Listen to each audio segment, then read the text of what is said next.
உனக்கு அவர் மேலே அவ்வளோ ஒரு லவ் இருந்துச்சுன்னா அன்னைக்கு உட்காந்துருக்கணும் வாசல்ல. அன்னைக்கே நீ போன. அதுக்கப்புறம் நான் 7 பேரை கல்யாணம் பண்ணேன். டைரக்டரை கல்யாணம் பண்ண, இல்லை பெங்களூரில் கல்யாணம் பண்ண, லண்டனில் போய் கல்யாணம் பண்ண. அப்போல்லாம் சீமான் இதயத்துலேருந்து தூக்கி ஓரமாக வச்சுட்டியா?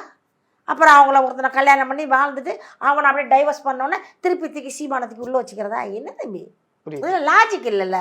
அதாவது தேவைக்கேற்ப மாறுறீங்க அப்படிங்கிற மாதிரி. தேவைக்கு அதுதான் நாங்கள் சொல்கிறோம். ஒரு இப்போ நம்ம கூட தம்பி ஒருத்தனை பழகுறோம், சில பழக்கம் பிடிக்கலன்னு வச்சு ஒதுங்கிறோம். அதுக்காக நீங்கள் வந்து நேற்று வந்து என் கூட உட்காந்து உறவா நீ இன்னைக்கு ஏன் போன கேட்க முடியும். ஏன்னா அது காலங்கள் மாறுது, சூழ்நிலைகள் மாறுது. அப்போ மாறும். எத்தனையோ கணவன் இந்த ஜெயம் ரவி பாருங்க டைவர்ஸ் பண்ணிச்சு, 8 வருஷம் அதில் 2 ஆம்பளை பசங்க. ஏன் அங்கே முரண்பாடு. இப்போ விஜயலட்சுமியை பொறுத்தளவில் வந்து அந்த அம்மாவுக்கு ஒன்றும் கோவம் கிடையாது அண்ணன் மேலே. அந்த அம்மா வந்து அதான் அதுக்கப்புறம் ஏழை கல்யாணம் பண்ணிடுச்சு தம்பி. அது அதனால இவரை மறந்து தொடச்சி தூக்கி வீசிடுச்சு.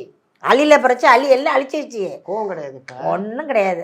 ஆனாலும் நம்ம இவங்க இருக்காங்களே, நம்ம மக்கள் இருக்காங்களே, இவர்கள் போய் மல்லு கட்டி இந்த எராமிஸ் ஒன்று இருக்கு, அது போயிடும். பெங்களூருக்கு போய் கூப்பிட்டு வந்துடும். இந்த முத்தாரன் ஒருத்தர் இருக்கான் தெரியுமா, வந்து எச்சக்கூடியவன், அவன் என்ன பண்ண நேராக போயிடுவாங்க.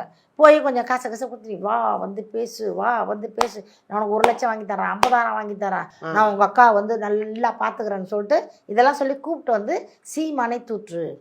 சீமானே இப்போ நீங்கள் கேட்குறீங்கல்ல, சீமான் ஏன் அப்படி கேட்குறீங்கல்ல, ஒரு பிள்ளை இருக்கு, ஒரு 25 வயசு பிள்ளை, அதுக்கு எதுவுமே தெரியாத பிள்ளை தான் நினைக்கும் சீமான் பொறுக்கி, சீமான் விஜயலட்சுமி ஏமாத்திட்டாரு, சீமான் குடிகாரு, சீமான் பொய் சொல்றாரு அப்படி சொல்லும் பொழுது ஒரு வெறுப்பு உண்டாகுது இல்லையா?